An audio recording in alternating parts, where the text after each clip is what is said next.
In studio alongside Adam Finkelstein, I'm Joe Musso. Tim Doyle joining us as well. Fellas, the clock strikes midnight here on Cinderella. It was a back-and-forth ball game. FAU opening up that early lead, and then Fairleigh Dickinson makes the comeback. What was the difference in your eyes between these two teams, specifically there in the second half? I think it was Florida's ability to withstand the press. You know, FDU is going to come at you in waves. They're going to press the entire game. They're never going to quit, even down the stretch where it looked like they were done. They're still driving, kicking, hitting threes.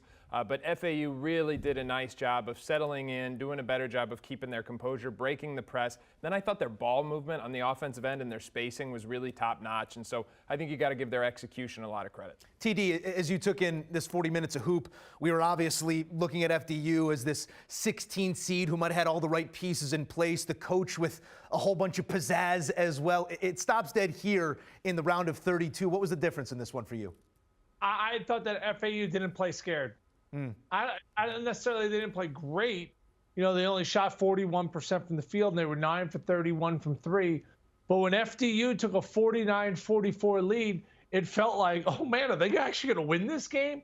In that very next possession, Davis banged down a three. And some of their shots were a little ill-advised, but they were not lacking confidence. See, the other night, Purdue just lost confidence. Like, you had guys on Purdue not even looking at the hoop. So hats off to Dusty May. Like, you got to keep playing, right? Like, you can't just all of a sudden go, like that's what happened with Purdue.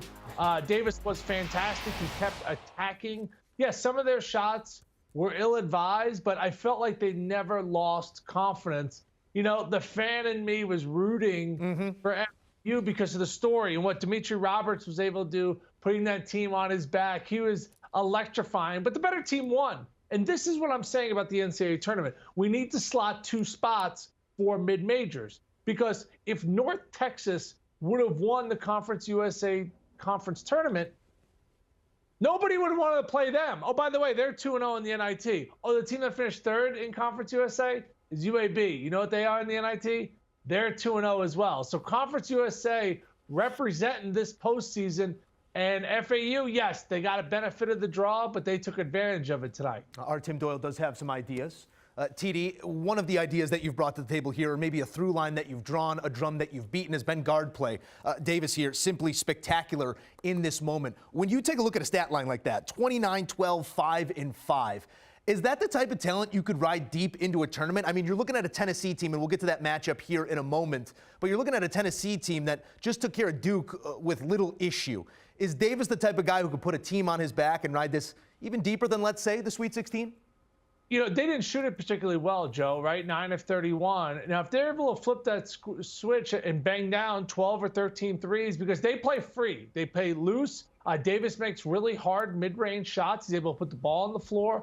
I thought Golden came in at 7 foot, gave them some good minutes. Hey, Tennessee, the way they played against Duke, they're not losing to you. But my concern is you beat Duke, you go back to Knoxville, all of a sudden, Suge Knight said it at the Source Awards, you're all in videos, dancing, you're enjoying yourself. Right? And it's like, can you refocus? Because at the end of the day, it's like, dude, I go to Tennessee, I'm not going to FAU. So, you know, that focus was not there for Missouri when they were playing Princeton.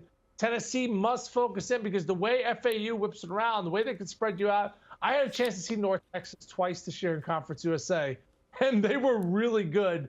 FAU squeaked out victories twice against them. This team is for real. Tennessee better not be all up in the videos.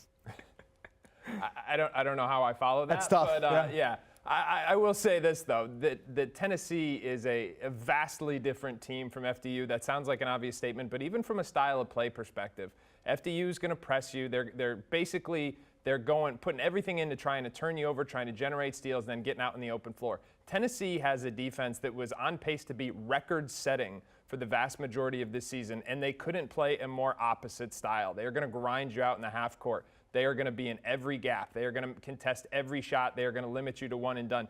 There's no saying like, hey, get through this trap and you're going to get an easy shot. Nothing is going to be easy against Tennessee, and they're going to come at you with bigger bodies than FAU certainly saw today. So it's going to be a vastly different challenge, and the contrast in styles makes it even more so. The matchup, and you speak to those bodies, no doubt here in the favor of the Vols in this matchup, and we're going to see that reflected here in the game line. But you got 3-4 days to draw up that game plan here if you're the Owls. How do you attack Tennessee? Well, listen, they've only lost 3 games all season long. So you're going to play with a ton of confidence, and I think you have to prepare for the fact that this is going to be a much slower game. So I talked a little bit about their spacing, their ball movement. That's going to be exceptionally crucial. We talked about shot selection. Can't afford bad shots against Tennessee because you can't afford to give away possession. So shot selection is going to be a big key. Ball movement, floor spacing, and then honestly, just got to make some tough shots in a matchup like that. Do you want a sports network that delivers everything that matters about the game? The highlights, the picks, the instant analysis, no yelling, no fake debates, no politics. Hit the subscribe button and never miss a moment.